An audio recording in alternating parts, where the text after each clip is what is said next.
In just 37 seconds inside a Washington courtroom, the son of Africa, Ibrahim Traoré, turned silence into a weapon. A judge mocked his plea for justice. But what he revealed next didn't just stun the court, it cracked open decades of racial silence in America's highest chambers. Why does justice still wear a blindfold when it's always seen the color of our skin? The morning it arrived, the skies over Ouagadougou were a shade darker than usual. Not from rain, but from something in the air that Ibrahim Traoré couldn't quite name. He stood alone in his modest study, surrounded by books in 3 languages, French, Dioula, and English. The worn wooden floor creaked beneath his boots as he poured tea into a clay cup, steam rising like a quiet omen. On the desk lay a single envelope, cream-colored, no stamp, no logo. Just his name in bold serif print, President Ibrahim Traoré, private and confidential.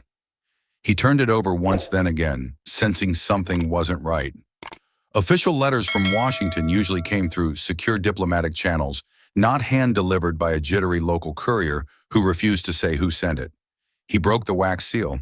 Inside was a folded letter on thick paper watermarked with the American eagle. Dear President Traoré, on behalf of the Department of State and the Judicial Transparency Initiative, you are cordially invited to participate in a private roundtable in Washington, D.C. focused on collaborative justice reform and transnational legal accountability. This exclusive session will include select justices, legal scholars, and global leaders. Your insight on African constitutional reforms is of particular interest. Kindly confirm your attendance within 48 hours. For security purposes, no media notification is required at this stage. Signed, Eleanor Monroe, Senior Advisor, Office of Strategic Judicial Relations, U.S. Department of State. Ibrahim read it twice, then a third time.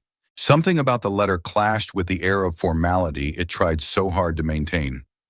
Judicial Transparency Initiative. He'd never heard of it, and he'd been to the UN Met U.S. envoys, even been invited by Harvard. But never anything like this, vague, urgent, and unnervingly quiet. There were no event dates, no itinerary, no names of other attendees. Only a directive confirmed within 48 hours. He ran a finger over the signature. Eleanor Monroe. The name rang no bells. A quick phone call to the Ministry of Foreign Affairs confirmed the obvious. This invitation didn't come through them. His advisors urged caution. His defense minister said plainly, "You're walking into a spider's web, Ibrahim." But the part of him that was a soldier, a survivor of attempted coups and dark money offers, felt something deeper. This wasn't a trap, it was a test. He turned toward the window. The Capitol buzzed outside like any other day. Motorbikes dodging potholes, the muezzin's call weaving through traffic horns, markets opening in half sleep. But in his chest a ripple stirred. Why him? Why now? He had no illusions about his fame. To the West, he was either a rebel in military garb or a reformer with fire in his belly, depending on which news cycle you tuned into. But judicial reform in Washington. There was more to this than justice. He walked back to his desk and pulled open a side drawer. Inside a small wrinkled photo. His mother holding his hand outside the village courthouse, where she had once begged a judge not to evict their family. Her voice had trembled. The judge never looked her in the eye. That day birthed his hatred for justice without conscience. He made a decision. "I'll go," he said quietly to no one in particular. But as he whispered it, the lights in the room flickered. Once, twice, then steadied. He looked down at the envelope again. Its edges seemed too clean, too crisp, as if no human hand had ever touched it before. The last line echoed in his mind. No media notification is required at this stage. Not recommended, not preferred, but required. Something was watching, waiting. As the sun dipped low that evening, casting long shadows over the dusty courtyards of Ouagadougou, Ibrahim Traoré packed a single black briefcase. Inside, he placed not just documents and clothes, but a single recorder pen hidden in a carved wooden casing. If there was truth to be found in Washington, he would bring it back, or not come back at all. He locked the briefcase. The story had begun. As the plane cut through the night sky en route to Washington, D.C., Ibrahim Traoré sat by the window in quiet reflection. Outside, the stars shimmered above the clouds, distant, indifferent witnesses to the storm he was stepping into. But it wasn't the destination that occupied his thoughts. It was what he had left behind.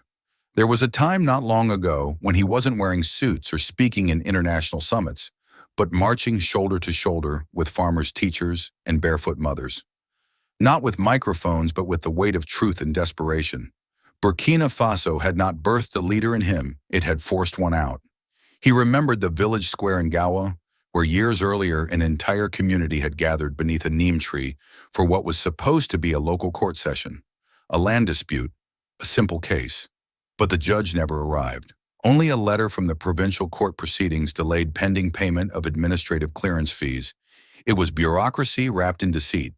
The village elder turned to Ibrahim, then still a junior artillery officer in training, and asked how much justice costs in your army. Son Ibrahim had no answer. But that night he wrote the first of what would be many open letters challenging the state's indifference. He published them anonymously, signing only as the soldier with no stars.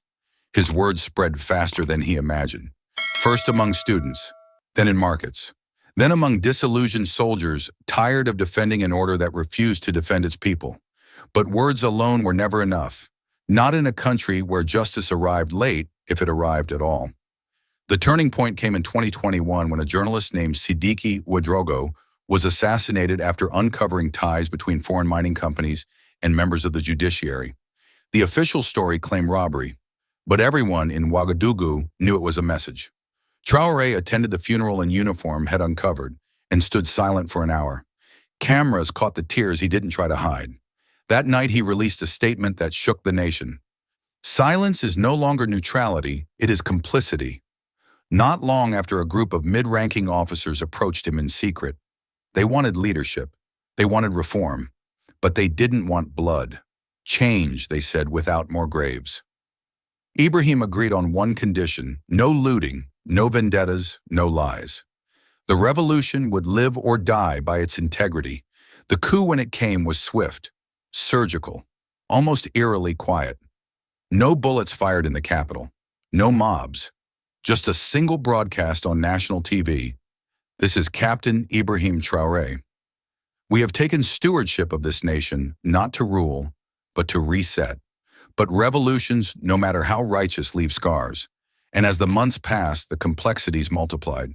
Foreign pressures, internal resistance, and above all, the ghost of the very system he had sworn to dismantle, a justice apparatus tangled in loyalty to old money and newer greed. One afternoon, as he sat with his aging mentor, Justice Honoré Bembe, one of the few clean hands in Burkina Faso's judiciary, he voiced his doubts. What if I've just replaced one illusion with another? The old man sipped his coffee and replied without blinking. The justice system isn't broken, Ibrahim. It was built this way, to break those it claims to protect. The question is, will you play the game, or will you change the board? That question had haunted him ever since. Now, on this flight toward the very belly of global justice, the United States Supreme Court, its towering ideals, its velvet-covered traditions, Ibrahim couldn't help but wonder if the echoes of Burkina Faso would follow him there, or if he'd find a system built on the same fault lines, only wrapped in finer language marble columns and constitutional poetry. He closed his eyes, and in the quiet hum of the jet engine, his mother's voice returned once more. Justice doesn't wear a robe. It wears the wounds of the people it fails. He opened them again. The seatbelt sign lit up. The wheels would touch down in an hour. He tightened the grip on his briefcase. Whatever waited for him in Washington, he would meet it standing tall with clear eyes and unshakable truth. Not as a president, not even as a soldier, but as the same man who once stood beneath a neem tree and dared to say enough. The air in Washington, D.C. was cooler than he'd expected, dry and sharp, like it had learned to stay out of people's business. The kind of air that didn't carry whispers, but smothered them. As Ibrahim Traoré stepped out of the armored vehicle provided by the U.S. State Department, his eyes scanned the skyline. Steel and glass order in grandeur cities like this didn't shout power. They whispered it behind closed doors. The round table was to be held at the Jefferson Forum on International Law, a stately building just 2 blocks from the Capitol. The kind of place with marble columns, velvet drapes, and fresh orchids flown in weekly. Inside, the carpet swallowed his footsteps. Aides in tailored suits moved with choreographed efficiency, offering trays of still water and champagne, bowing just enough to acknowledge his title, but not too much. Everything about the setting was calculated warm lighting, generic smiles, conversations staged like theater. He was led to a reception lounge where select leaders were gathering before the closed-door session. There they were, ambassadors from Europe, technocrats from The Hague, two senators whose faces he recognized from televised committee hearings, and at the far end of the room a figure standing with her back partially turned. Tall, reserved, composed. Justice Ketanji Brown Jackson. When she turned, it was as if the room paused to breathe. Not because of him, but because of her. Her presence was controlled, deliberate, the product of a life spent being both a symbol and a target. She crossed the room toward him, flanked by a female aide in glasses who tracked everything but said nothing. Ibrahim extended his hand first. "Madam Justice," he said, voice calm. "An honor." Her grip was firm. "President Traoré." "You've traveled far. Sometimes truth demands it," he replied. Her smile was subtle, measured, almost approving, but not quite. She motioned toward a high-backed chair beside hers near the window. "We're not due to begin for another 15 minutes. I hope you don't mind a little waiting." "I've waited longer for less important things," he said. He sat. Their small talk touched on legal education in West Africa, the differences in civil versus common law, the challenges of post-colonial constitutions. Her tone was collegial, even warm, but something in her phrasing, it danced around things. Words like partnership, collaboration, modernization, all the language of reform without the weight of reckoning. "I've followed your rise with interest," she finally said. "It's rare to see leadership forged outside institutions. And it's rare," he answered, "to see institutions survive without being broken first." That made her pause. Across the room, someone laughed a little too loudly. The clink of glass followed. But at that window between them, the air was taut. Not hostile, not friendly, just alert. Then her aide leaned down and whispered something in her ear. She nodded. "If you'll excuse me," Justice Jackson said, rising, "we'll continue this in the chamber." He nodded, watching her disappear into a hallway guarded by two expressionless men in suits. As she left, a thought formed in his mind, not fully formed, but present. She knows. Not about the letter, perhaps, but about something. There was tension in her grace, and that tension wasn't directed at him. It was growing from within her. He turned back to the window. Outside, the American flag rippled in the wind. Steady, predictable, but even the most reliable cloth can fray beneath the surface if pulled from the right thread. And Traoré was beginning to feel the thread in his fingers. The roundtable session lasted nearly 3 hours. Around a polished walnut table, judges, diplomats, and policy advisors spoke in the dulcet tones of civility phrases, like shared frameworks, judicial ethics, and global partnerships, floated in the air like well-dressed ghosts. Ibrahim Traoré listened closely, offering input where necessary, but mostly observing. The longer he sat in that room, the more certain he became. This gathering wasn't about reform, it was about choreography. Everyone had a role, even him. When the session adjourned and the participants filtered into side lounges for catered refreshments and quiet networking, Ibrahim quietly stepped away. He needed air-distance space to think. He made his way to the lower level of the building, where a small gallery of historical judicial artifacts lined the hallway robes. Gavels framed quotations from past justices. The corridor was empty, silent except for the soft echo of his own footsteps. That's when he heard another pair approaching, soft, but hurried, as if trying not to be heard.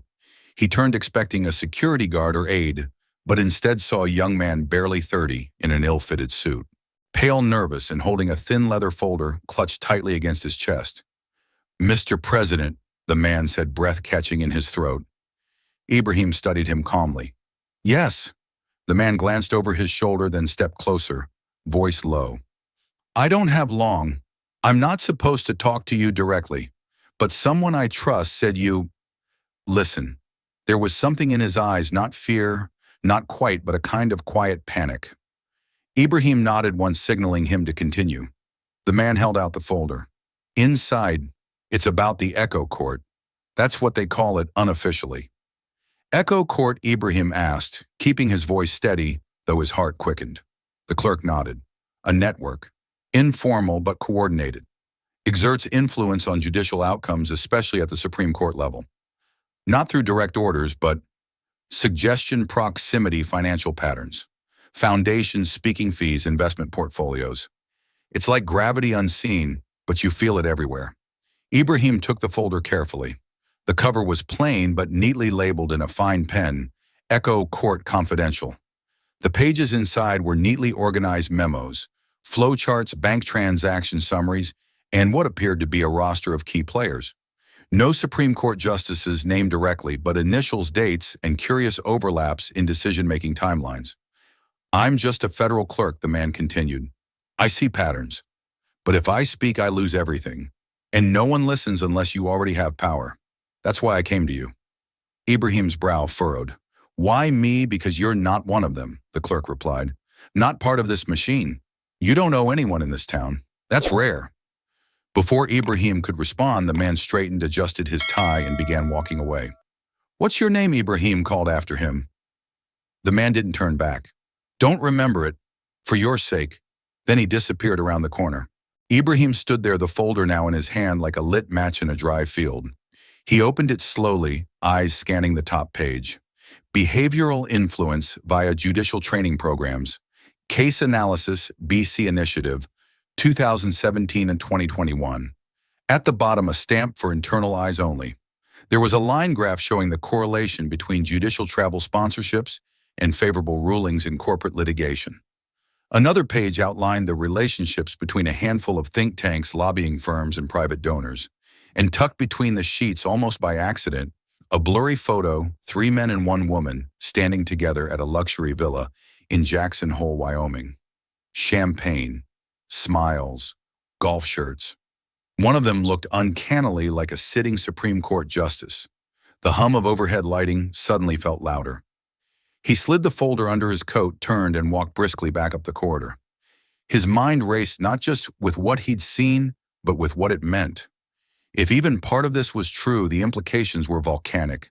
The legitimacy of rulings, the illusion of judicial neutrality, the very moral architecture of a system millions relied on, it was all under question, and now he held the match.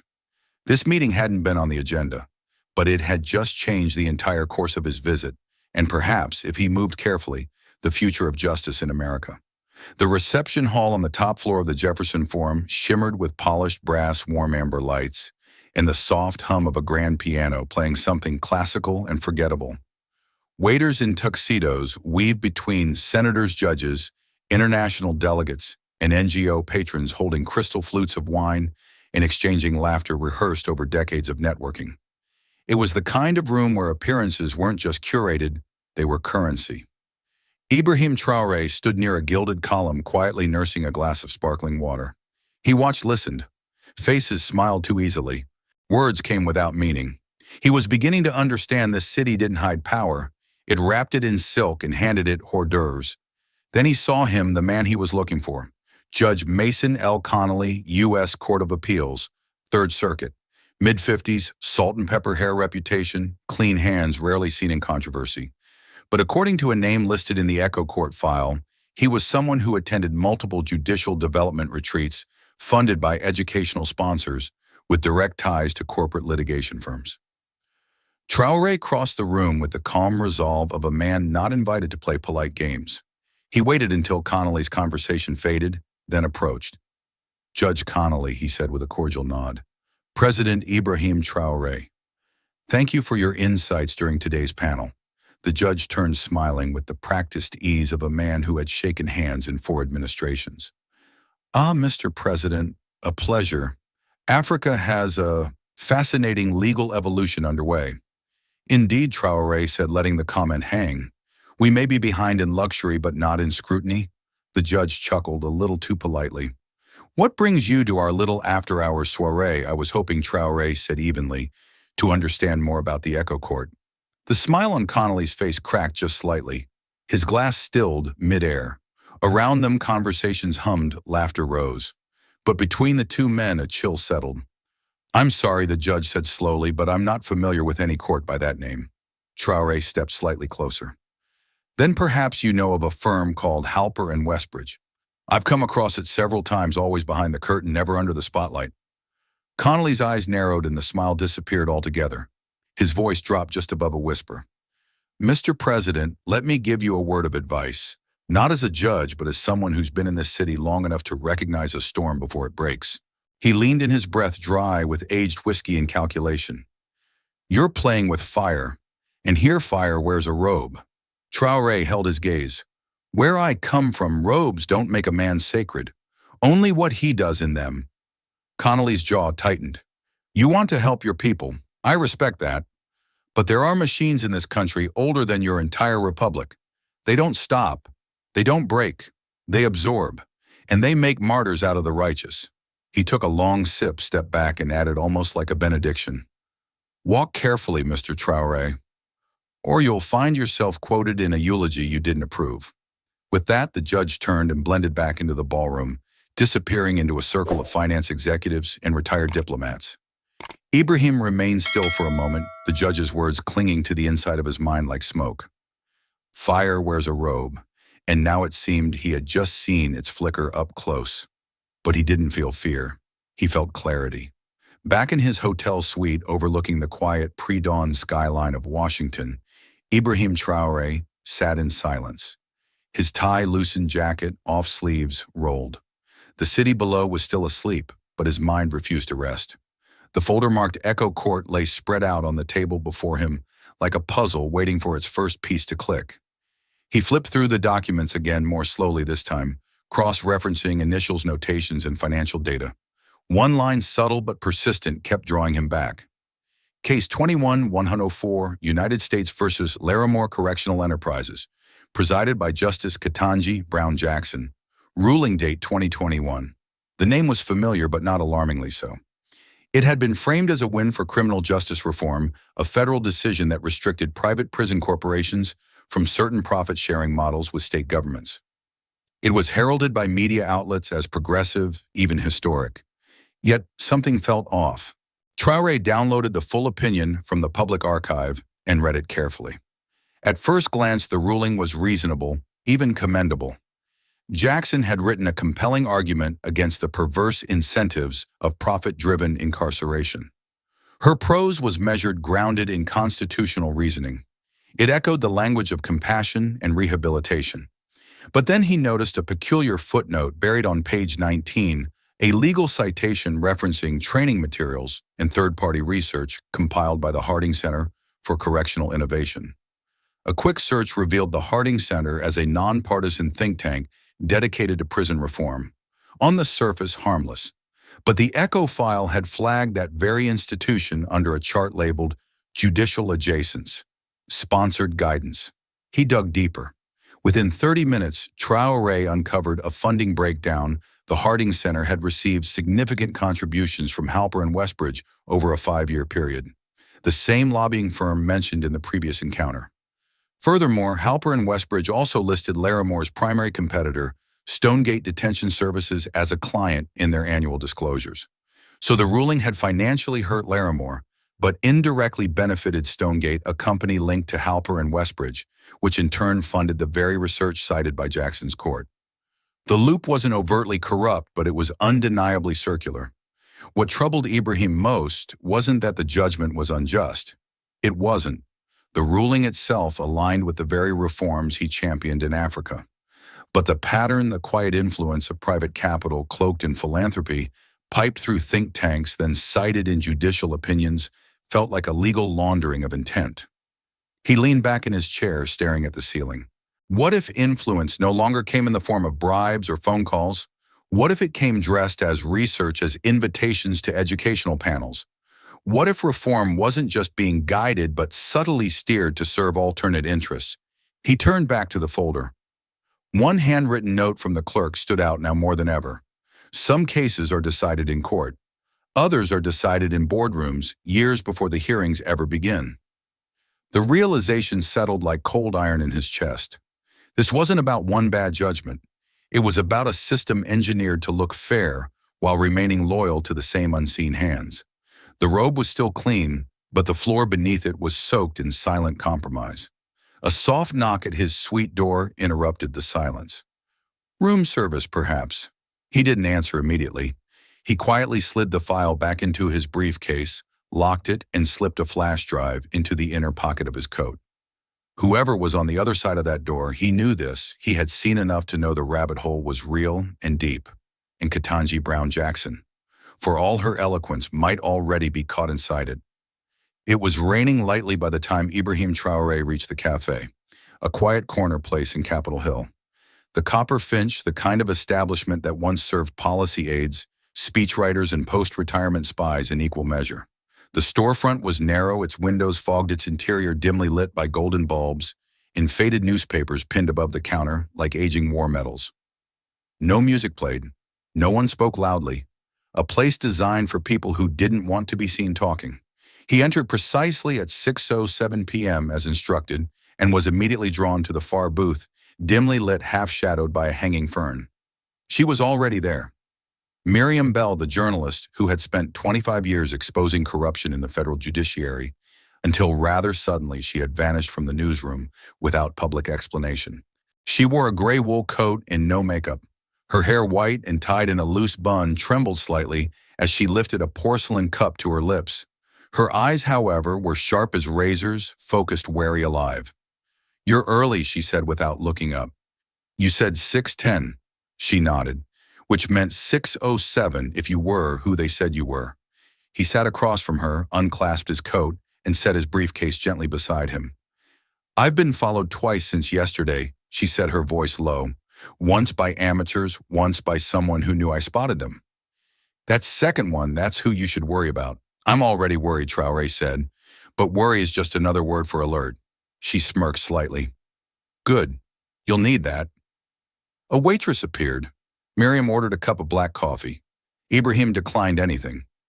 "You're here about Echo Court," she said as soon as the waitress left. He blinked once. "You know the name." "I coined it," she replied, "in a draft that never got published. My editor buried it the moment it crossed his desk. Said I was poking places that don't like to be poked." Miriam reached into her coat pocket and pulled out a faded manila envelope, thinner than Traoré's folder, but worn by time and fingers. They're not a formal group. No membership cards. No secret meetings in dark rooms. "That would be too easy," she said. "Echo Court is a nickname we gave to a quiet, deliberate rhythm, a pattern of judicial decisions, academic articles, conferences, foundation grants, and legal op-eds that always seem to reinforce each other and always seem to favor the same outcomes." She slid the envelope toward him. "4 justices," she continued. 2 appointed under conservative administrations, 2 under liberal ones. Different robes, same echo. You read their opinions back to back, and you begin to notice how frequently they cite studies funded by the same 3 private foundations, all of which have board members tied to Halper and Westbridge. He opened the envelope. Inside were photocopies, snippets of old law review articles, email leaks, anonymous tips, and donation logs. The patterns weren't screaming, but they hummed. A constant frequency beneath the judicial noise. Traoré frowned. "Why hasn't anyone exposed this?" "I tried," she said. "Others tried. But the deeper you dig, the more invisible the line becomes. No crime. Just influence. No meetings. Just mentorships. No orders. Just well-timed suggestions. It's not a conspiracy. It's worse, it's culture." She leaned in now, her voice dropping. "They don't need to control every case, just the ones that matter. Antitrust, climate liability, criminal sentencing guidelines. You think these rulings are about legal merit, but many are about momentum, controlling which cases make it to the docket in the first place." Traoré let that settle. "And Justice Jackson?" he asked. Miriam hesitated. "Not one of them. Not really. But she's close. Too close. She benefits from their orbit whether she knows it or not.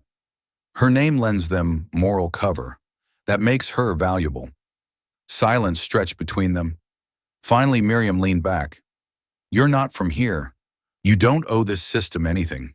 That's your advantage and your danger. If you go any further, know this, they won't need to kill you. They'll just erase you.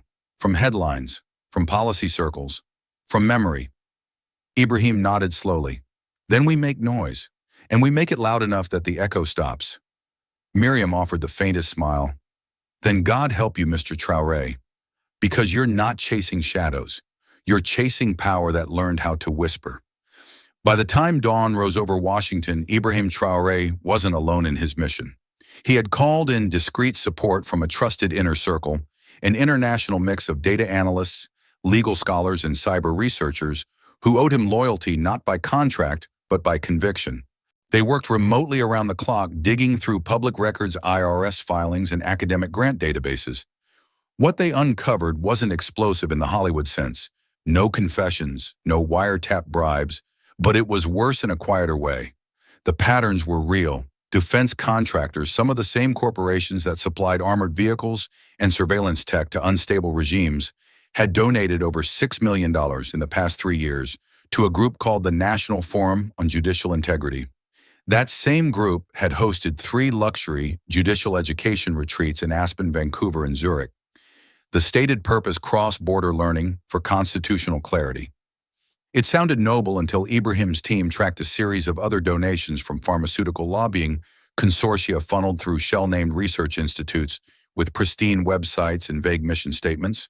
These groups co-sponsored the events and in return received speaking slots on regulatory topics, later echoed in rulings that limited government oversight on price caps and liability. And then came the photos. Buried in a rarely accessed media library on the forum's website, archived under 2019 Judicial Exchange.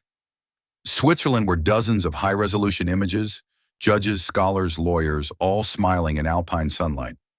In one photo, holding a glass of wine at a round table overlooking Lake Geneva, stood Justice Ketanji Brown Jackson, laughing politely alongside 2 known Halper and Westbridge advisors. The image wasn't scandalous. It wasn't hidden. In fact, it had likely been uploaded without a second thought. But to Traoré, it was a snapshot of something more insidious than secrecy normalization. These were not backroom meetings or briefcases of cash. These were spa retreats and scholarly forums offered in the language of progress, diversity, and international learning. No law had been broken. No ethics policy technically violated. Yet these same corporate sponsors later benefited from rulings that consistently leaned in their favor, delivered with the dignity of constitutional language. It wasn't corruption in the traditional sense. It was proximity. The goal, one of Traoré's researchers messaged him over a secure channel, isn't to buy votes. It's to shape the world in which those votes are cast, to create the reasonable assumptions a judge carries into the courtroom. He sat with that thought for a long moment. And then another message came through. We traced a joint fund between the Harding Center and Stonegate Pharma that sponsored Ketanji Jackson's session in Vancouver. Same session where she spoke about balancing regulatory burdens with economic freedom. Traoré leaned back, fingers steepled. There it was again, Stonegate. The same name buried in the Larimore case. The same network wrapped in soft language civic grants and research collaborations. He wasn't looking at a conspiracy. He was looking at an ecosystem, one that didn't need to manipulate the law directly because it had long since colonized the very spaces where legal thought was formed. As he stared at the photo of Jackson smiling into the mountain air, he felt no anger toward her. Not yet. But the question grew louder. Was she a knowing participant or just another echo in the chamber? Either way, the time for watching was over. Now he would test the system from within. The train ride to Baltimore was quiet, almost too quiet. As the landscape blurred past the windows, Ibrahim Traoré sat motionless, his hands folded, eyes fixed on a point far beyond the glass. The folder with the photograph of Justice Ketanji Brown Jackson rested inside his briefcase, locked but burning against his conscience like a stone in his chest. The more he learned, the less certain he felt. What he had was not a smoking gun. It was a pattern, visible, troubling, but complex. Technically lawful, possibly even defensible. And yet the deeper he went, the more he saw how these invisible relationships shaped rulings that affected millions. He had confronted military juntas before corrupt ministers, foreign agents, people who wielded power like a blunt weapon. But Jackson was different. She wasn't a tyrant. She was respected, even admired, the first Black woman to sit on the U.S. Supreme Court. Her rise had meant something to people, especially to the communities most betrayed by the very system she now symbolized. And yet, wasn't that what made her influence even more dangerous? Still, part of him resisted the idea of turning her into a headline. It didn't feel clean. It didn't feel just. It felt like betrayal. He needed clarity, and he knew exactly where to find it. In West Baltimore, Ibrahim met with Anita Carr, a community organizer and veteran civil rights activist who had spent 4 decades fighting systemic injustice from the ground up. She greeted him outside the old church where she ran a local youth program. No cameras, no security detail. Just her cane, her voice and eyes that had seen the system chew up generations. They sat in folding chairs inside the fellowship hall. The floor scuffed, the walls decorated with hand-painted posters. Protect our youth, justice is a verb. He told her everything, about the Echo Court, about Halper and Westbridge, about the photo, about Jackson. Anita listened without interrupting, her eyes steady. When he finally stopped, she leaned forward, both hands resting on the cane between her knees. "Let me ask you something, baby," she said. "When your mother taught you right from wrong, did she say truth should always come first?" "Yes," he said without hesitation. "Did she say justice should always come first?" "Yes." "Good. Because they ain't the same thing." That caught him off guard. She continued, "Truth is what happened. Justice is what should have happened. And sometimes if you're not careful, chasing truth without wisdom just means burning the wrong house down." He looked away, wrestling with the weight of her words. "She may be a part of it," Anita said softly. "Hell, maybe she's even protecting it without knowing. But Ketanji Jackson ain't the system. She's a mirror the system holds up to make itself look better. And mirrors, they reflect what they're pointed at." Ibrahim let out a slow breath. "So what do I do?" he asked. "Walk away? Pretend I saw nothing?" "No, child. You expose it," she said firmly. "But you expose the machine, not the face it's wearing this season." She touched his arm, her grip strong, despite age. "Don't let them turn this into a culture war. Don't hand them another symbol to crucify. Show people the wires. Show them the gears. Expose the system, not the symbol." Those words landed like an anchor in his heart. Not heavy, but grounding. He nodded. That night, as he rode the train back into D.C., the city lights rising like a theater set before him, Ibrahim stared at the folder in his hands. He no longer saw Jackson's face as a target. He saw it as a shield, one that protected a machinery that needed daylight. He would not come for her with fire. He would come for the web that wrapped around her. And when he pulled, he would pull carefully but relentlessly until it unraveled. It was 9:59 a.m. when the cameras started rolling.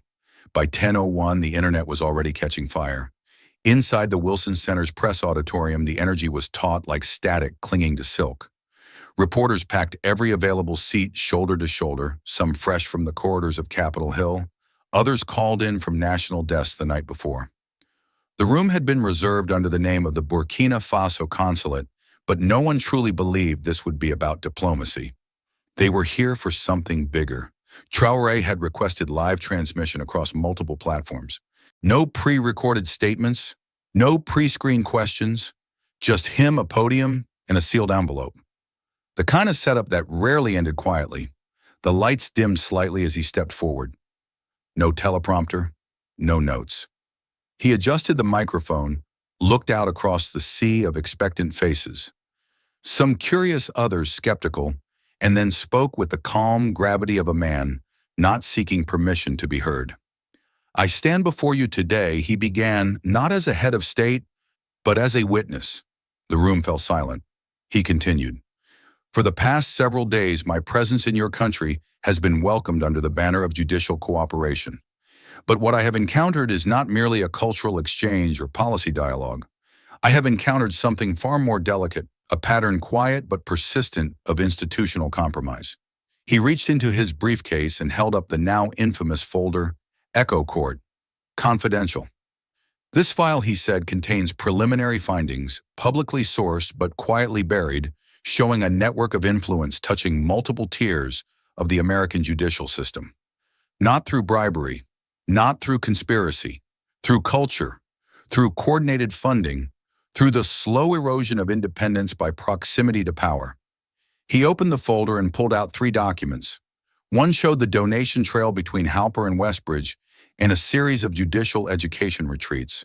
Another highlighted speaking engagements by federal judges at think tanks, later cited in Supreme Court opinions.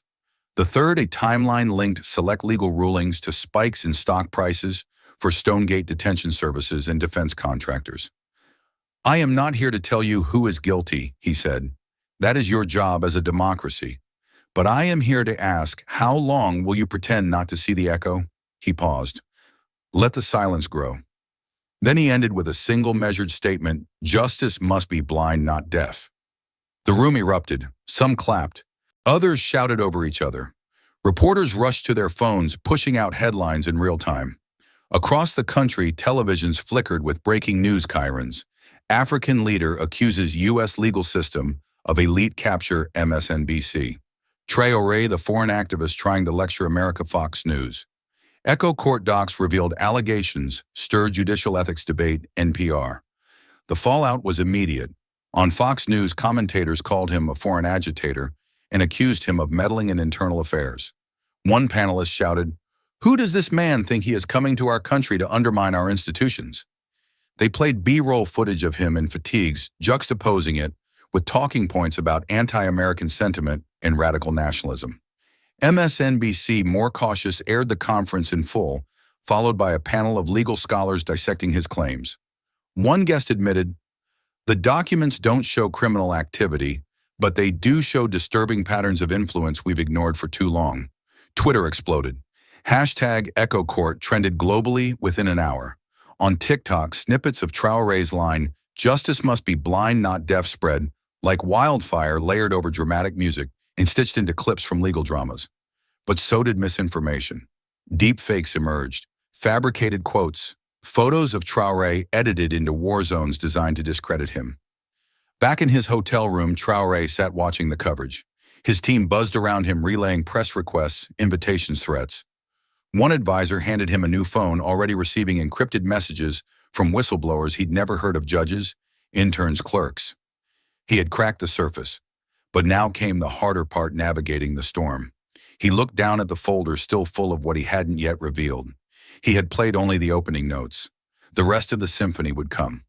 One movement at a time. It aired on a Sunday evening. The network had promoted the interview all weekend. Justice Ketanji Brown Jackson one-on-one, promising insight, honesty, and a rare look into the mind of a sitting Supreme Court justice now caught in a media storm. The set was intimate, tasteful. Dark woods, soft lighting, no studio audience. Just two armchairs angled slightly toward each other, a low table between them with untouched glasses of water.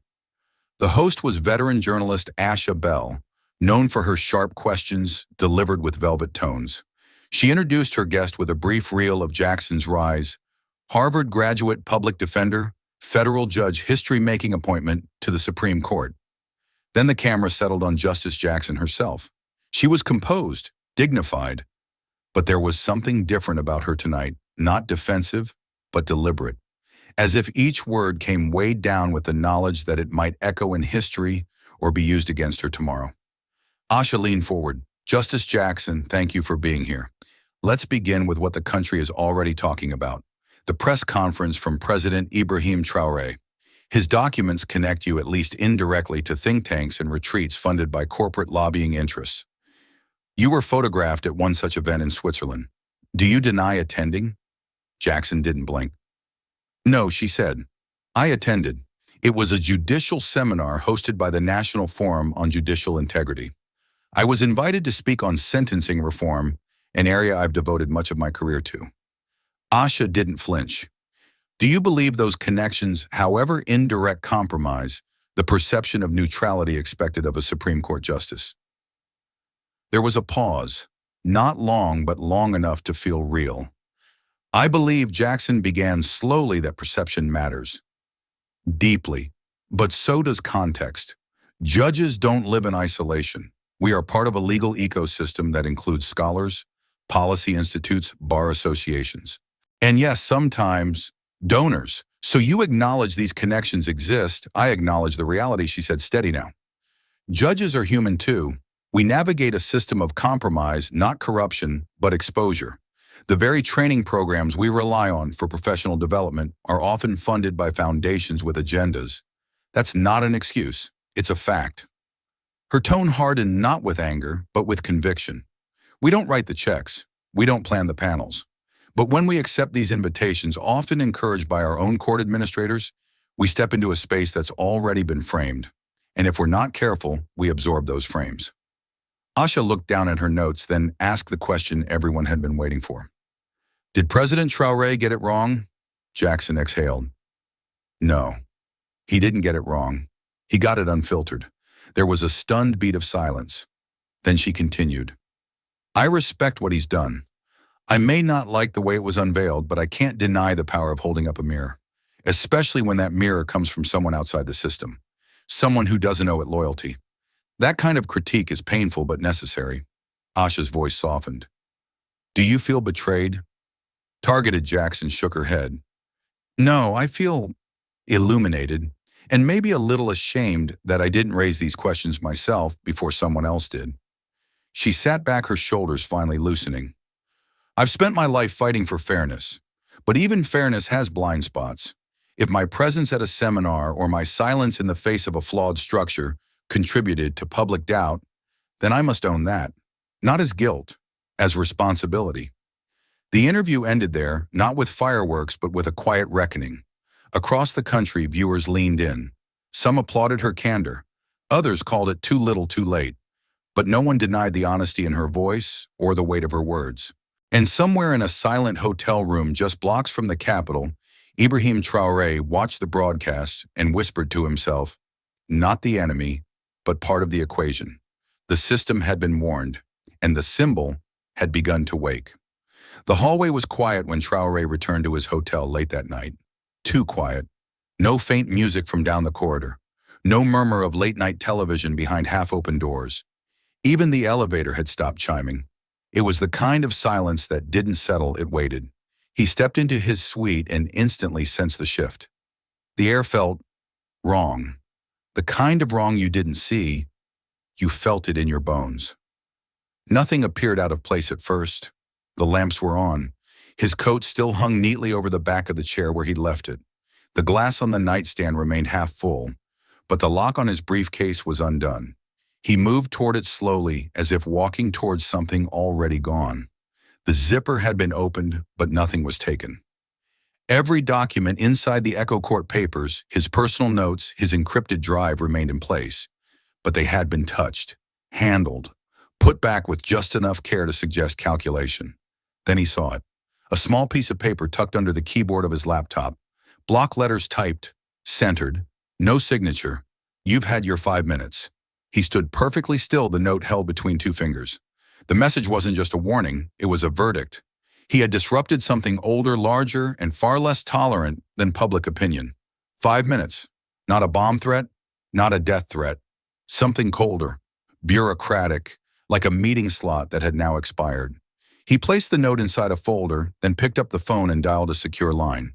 Within 30 minutes, 2 aides arrived at his suite. They swept the room for surveillance devices, found one hidden inside a bedside lamp. The next morning, under a gray, indifferent sky, Traoré met with Senator Lowell, an elder statesman who had built his career threading the needle between legacy and pragmatism. The meeting was arranged through back channels and took place at a private library near Capitol Hill, far from cameras. Lowell was polite, impeccably dressed, and utterly unshaken by what had happened. They just wanted to send a message, the senator said, pouring himself a finger of scotch. You're not in danger yet, but they're drawing a line. Traoré stared at him across the long oak table. Is that your way of saying I should stop?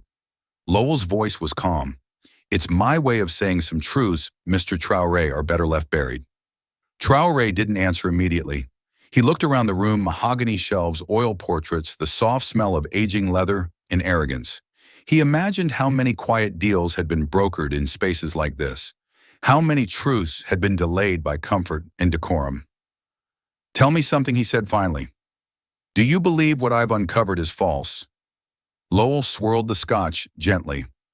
No, but truth in this town is like water. It only flows where the channels have already been carved, and the ones you're trying to flood, they've been sealed for decades.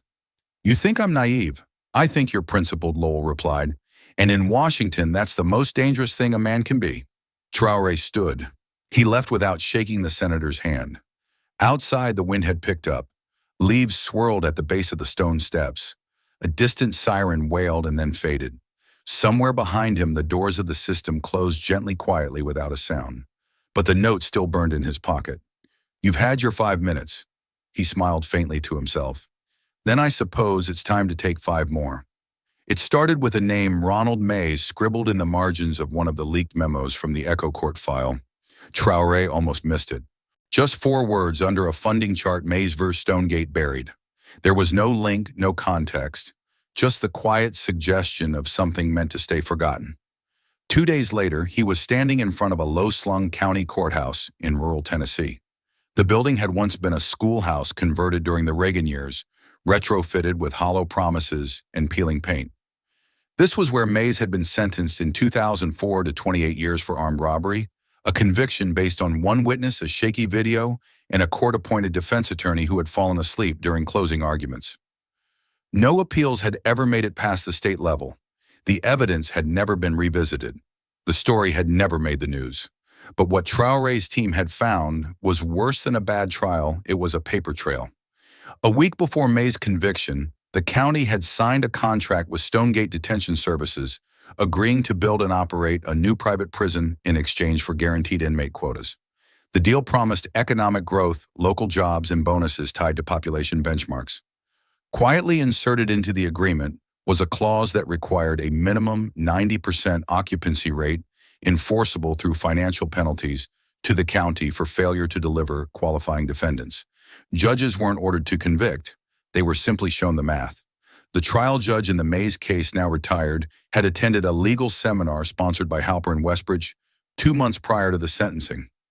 On the 3rd day of that seminar, a breakout session titled "Optimizing Judicial Efficiency in High-Volume Counties" was held, featuring a panelist from Stonegate. Ibrahim sat in the county archive room for hours, surrounded by boxes of forgotten files and fact-smudged affidavits. He wasn't looking for conspiracy. He was looking for rhythm, a pattern, a pulse, something that revealed how justice was quietly rearranged around profit without anyone having to say it aloud. He found it in a spreadsheet dated 2005, an internal memo from the county commissioner's office to Stonegate executives titled "Projected Intake Post-Contract Phase 1. Line 7, Mays Ronald, processed and eligible. He hadn't even been convicted yet." Later that evening, Traoré made his way to the local prison.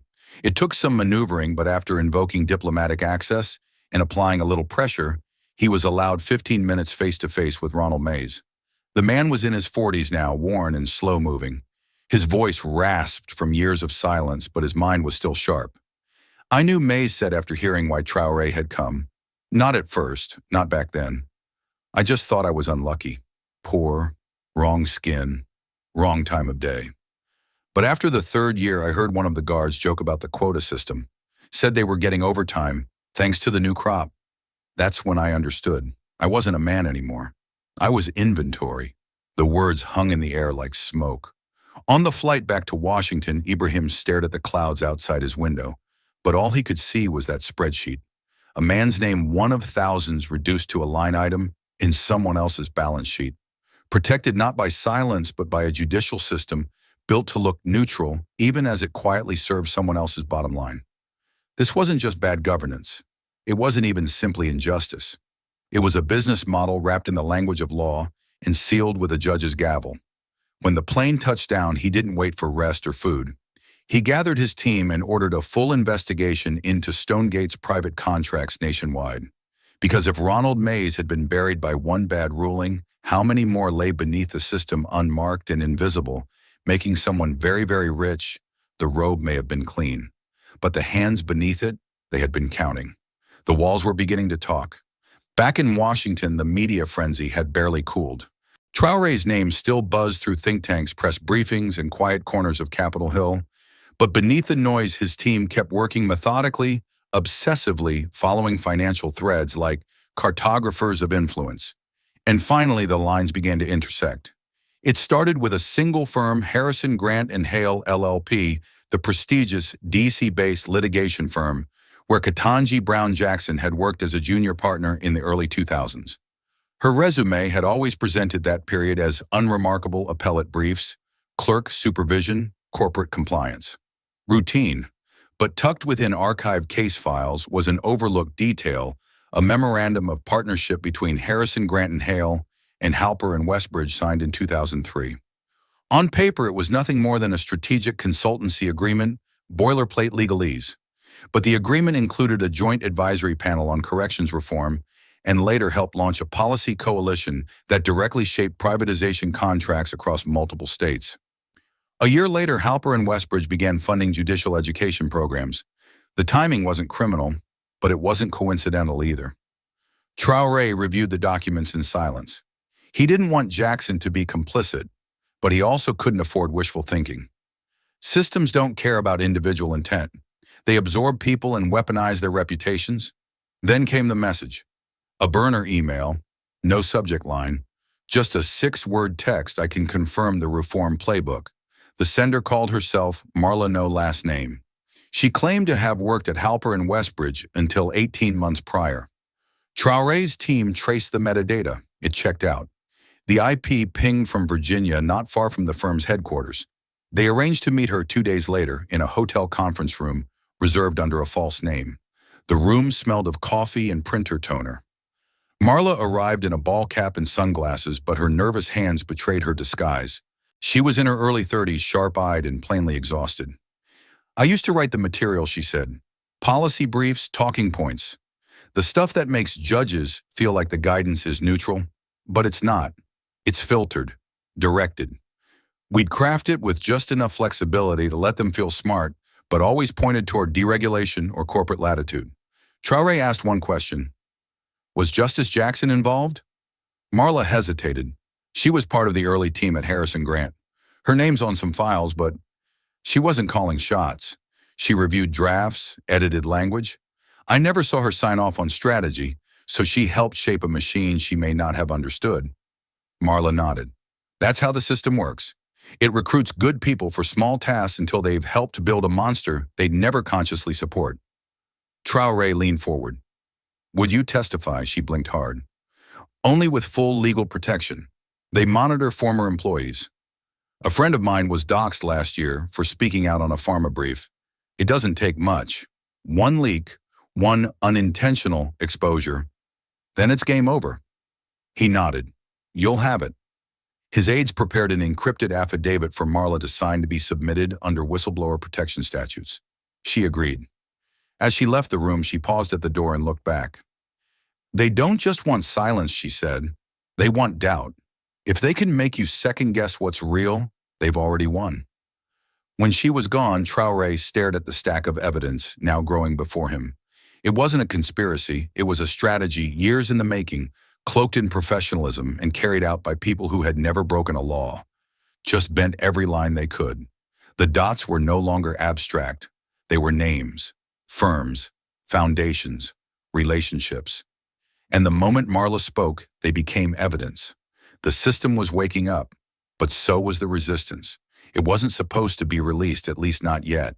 The affidavit had been filed under encryption, sealed and flagged for strategic timing. Traoré's legal team had planned to coordinate with international media, draft protective orders, and prepare for the inevitable storm. But storms don't wait for calendars. On a Thursday morning just past 4:00 a.m., hashtag Echo Files began trending across Twitter, Reddit, and encrypted forums.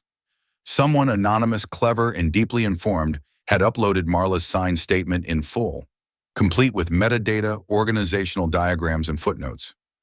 A 42-page expose written in plain English with just enough legal detail to ignite panic and just enough narrative clarity to keep readers riveted. By sunrise, the world had read it. 2 sitting Supreme Court justices, referred to by their initials but easily identifiable, were implicated in attending sponsored retreats that offered indirect guidance on key decisions involving environmental deregulation and corporate immunity. 7 federal judges across 4 circuits were named for participating in private advisory sessions hosted by Halper and Westbridge, often ahead of pivotal rulings. Justice Ketanji Brown Jackson's name appeared 5 times, not as a conspirator, not as a policymaker, but as a silent presence. Marla's wording was careful. Justice Jackson's name appeared on draft briefs and internal workshop schedules during her tenure at Harrison Grant and Hale. While I never witnessed her directing policy strategy, her review of materials designed to shape judicial trends, particularly in prison reform and sentencing discretion, suggests at minimum a passive exposure to institutional objectives. In the footnote below a line that would become one of the most repeated quotes of the year, she didn't light the match, but she saw the fire and looked away. News outlets devoured the leak within hours. CNN ran a special segment titled Shadows on the Bench. The New York Times published a midnight editorial, The Fracturing Trust in Judicial Neutrality. Social media was even less forgiving. Hashtags like blind justice or bought, echo court, and Jackson knew exploded. On cable news, the fault lines split predictably. Fox News called it proof of elitist rot deep state in robes, as one host coined. MSNBC cautioned against rushes to judgment, focusing on institutional reform rather than individuals. The Daily Show ran a mock trailer titled Echo Court Law and Disorder. Meanwhile, inside government buildings, panic set in. Judicial clerks began quietly requesting transfers. Law schools faced protest letters from alumni. And Halper and Westbridge's website was taken offline by noon. In the eye of the storm, Traoré sat quietly in his suite, reading the leak on a tablet. His team rushed around him, phones buzzing, laptops open. But he remained still. This wasn't how he had wanted it. Not like this. He respected Marla. He believed her. But he also knew the risk of uncontrolled fire. It didn't just burn the guilty, it scorched the uncertain. And Jackson, he hadn't wanted her framed in headlines. He had wanted her awakened. Still, the world had chosen speed over strategy. Now it wasn't a question of whether justice had been compromised. It was a question of how long it had been eroding and who would still be standing when the dust settled. Later that night, he received an encrypted message from an unknown source. No text, just an image. A gavel cracked clean down the middle. It had begun. The reckoning was no longer a possibility. It was happening. By the end of the week, it wasn't just a leak. It was a movement. In the heart of Washington, thousands stood shoulder to shoulder beneath a cold, colorless sky. They packed the National Mall with handmade signs and bitter coffee in their hands. Justice for sale became more than a hashtag. It became a chant, a slogan, a battle cry carved into cardboard and shouted through cracked bullhorns. The protests spread fast. By Saturday, marches had taken place in New York, Chicago, Oakland, Atlanta, and Boston. In Los Angeles, they closed down Wilshire Boulevard for 6 blocks. In Minneapolis, candles were left outside the federal courthouse, flickering like silent indictments. Even cities unaccustomed to political unrest, Charlotte, Des Moines, Salt Lake City, saw spontaneous gatherings. The mood wasn't radical, it was fed up. For older Americans, it stirred something long dormant. In Pittsburgh, a man named Raymond Porter, 74, stood at a rally gripping a hand-painted sign, "I marched for Nixon. I'm marching again." When a young reporter asked what he meant, Raymond replied, "I thought we learned this lesson in '74, but now the lie wears a black robe." Across the country, that feeling of déjà vu settled like dust. Cable news ran archival footage of Watergate side by side with present-day protest images. The grainy black and white clips of Senate hearings now mirrored the high-definition clips of Capitol Hill, surrounded by chanting citizens. The difference wasn't aesthetic, it was urgency. Back then, the question had been about executive overreach. Now it was about something more foundational. Was justice itself a commodity? Polls reflected the shift. A Gallup overnight survey found that 61% of Americans now believe the Supreme Court was influenced by corporate interests. Confidence in federal judges dropped nearly 10 points. Judicial approval, once immune to political swings, was now caught in the same storm that had battered Congress for years. And yet, amid the noise, something else was happening: conversations. At kitchen tables and bus stops and barbershops and senior centers, people were talking about judicial ethics, about lifetime appointments, about campaign-style lobbying dressed as education. The kinds of questions once relegated to law students and policy wonks were now being asked by retired electricians, nurses, veterans, and college freshmen. In Baltimore, Anita Carr, the same activist who had counseled Traoré weeks earlier, spoke into a megaphone on the courthouse steps. "We've been taught all our lives that the law is blind. But it turns out the law just squints real hard at the money. The crowd roared. Meanwhile, inside the very institutions under siege, panic bloomed in polished hallways. Judiciary committees scrambled to draft emergency ethics proposals. Federal judges released public statements pledging commitment to transparency. But the tone had shifted. No more soft reassurances. Now every word sounded like damage control. Traoré watched it all from a secure location. His face never showed triumph, only focus.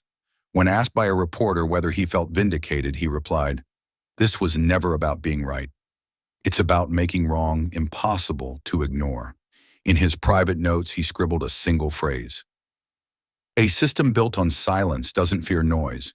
It fears memory. And now America was remembering. Not just past scandals, but the promises made after them. The ones that were never kept. The room was packed before the cameras even began rolling. The Senate Judiciary Committee hearing on judicial influence was the most anticipated congressional session in over a decade. Dozens of reporters lined the back wall, their fingers already poised above keyboards. Spectators sat in tense silence, holding signs just out of frame that read, "Restore integrity and no one above scrutiny." At the center of it all sat Justice Ketanji Brown Jackson. She wore a navy blue suit, crisp but unadorned. No jewelry, no visible emotion. Her hands folded neatly in her lap, as if holding something fragile, perhaps a piece of herself she hadn't shown in public before. When her name was called, the room shifted. Senator Abigail Mercer, chairing the session, cleared her throat. "Justice Jackson, you are here today not under accusation, but under inquiry.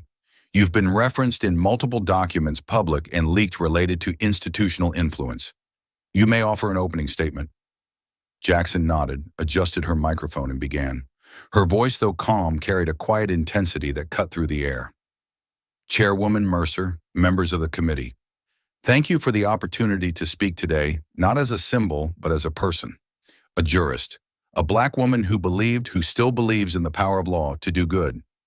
I have spent my career trying to navigate a system that has never been simple, never been pure, but always promised fairness. And yet I find myself here, not because I've taken bribes or handed down dishonest rulings, but because I may have failed to ask questions that needed asking." Gasps rippled through the room. She didn't pause. "I attended the seminars. I spoke at the forums. I sat at tables with sponsors and scholars and corporate-funded panels. At the time, I believed those spaces allowed for progress, exchange, reform.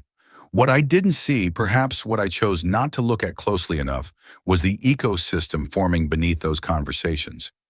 One that traded legal reasoning for carefully guided ideology.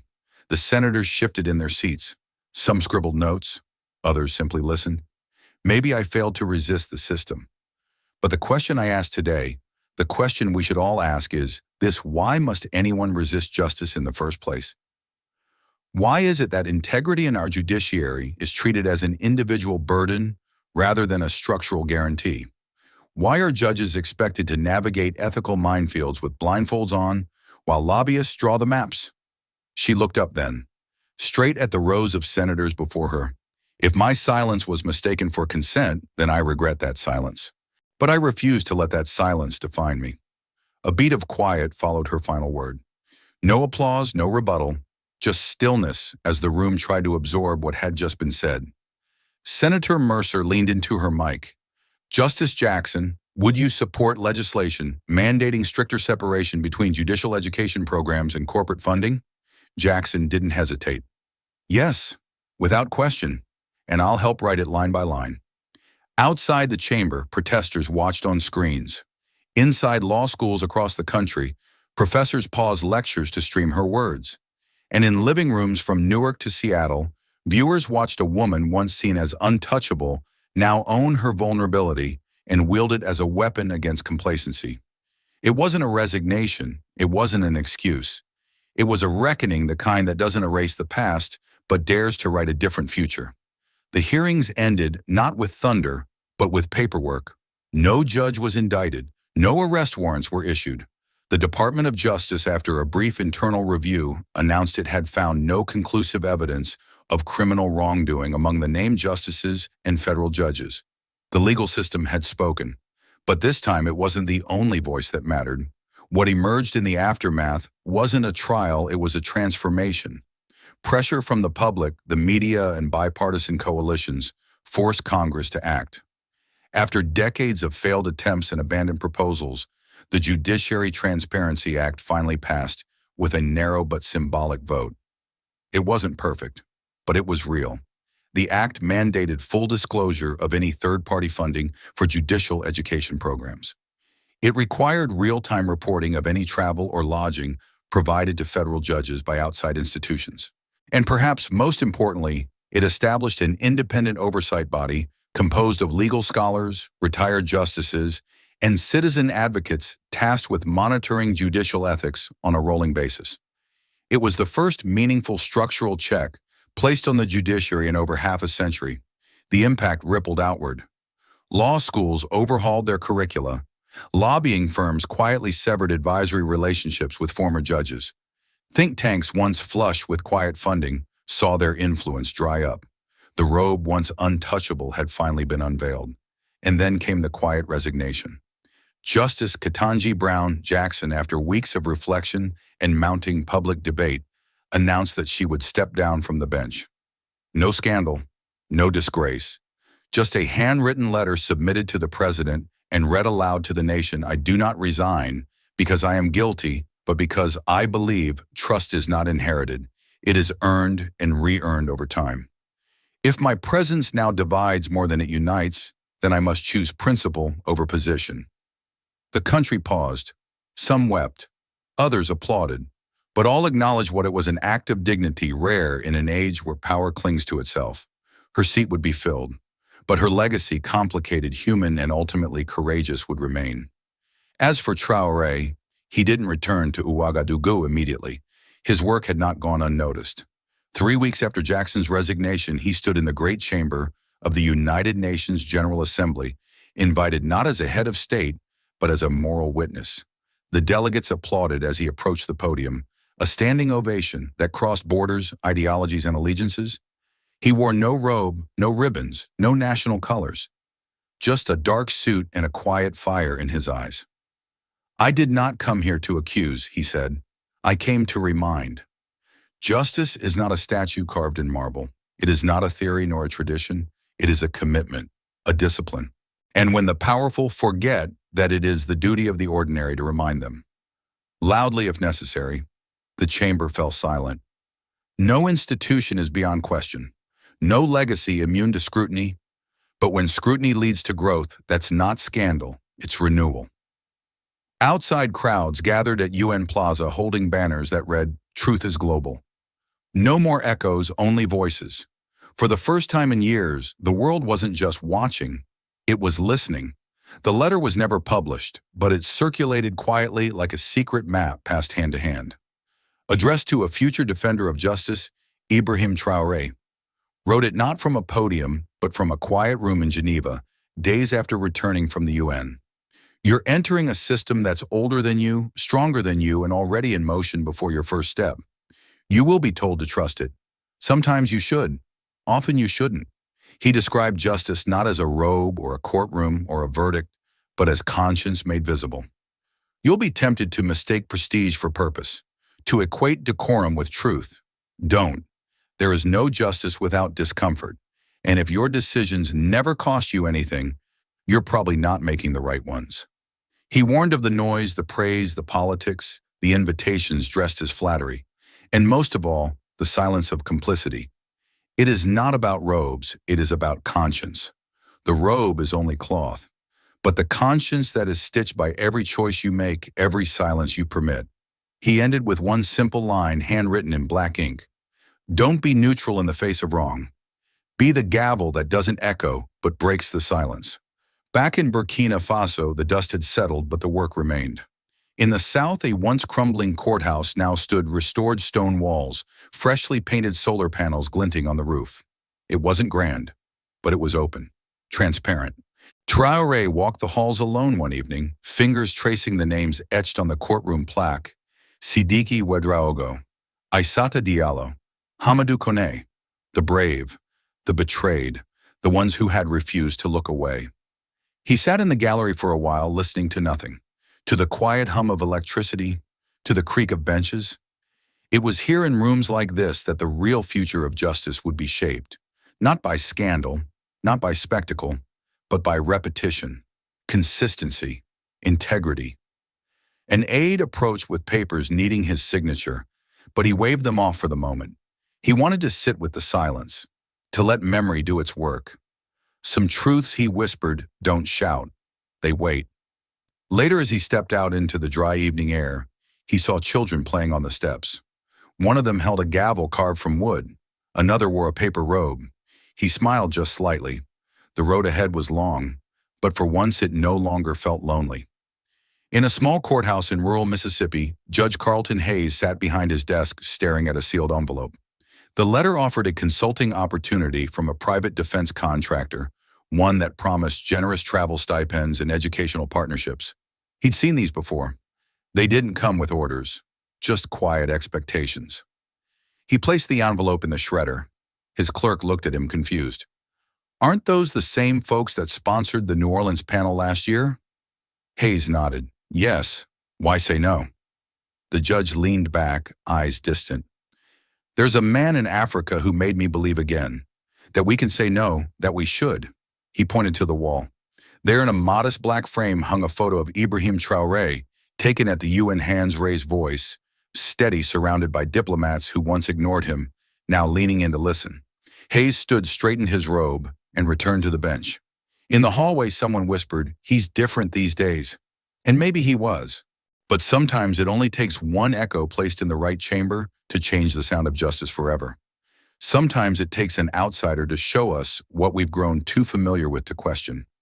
Traoré didn't just expose corruption, he reminded us that silence in the face of injustice is never neutral.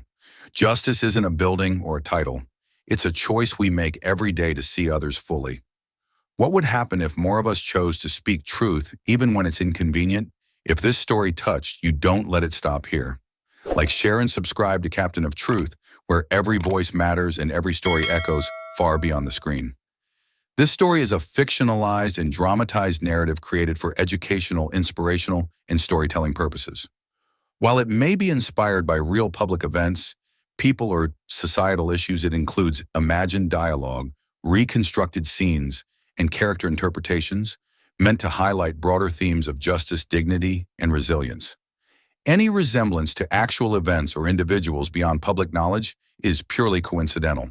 We do not intend to defame, mislead, or harm, but to invite reflection and meaningful conversation. Thank you for watching Captain of Truth.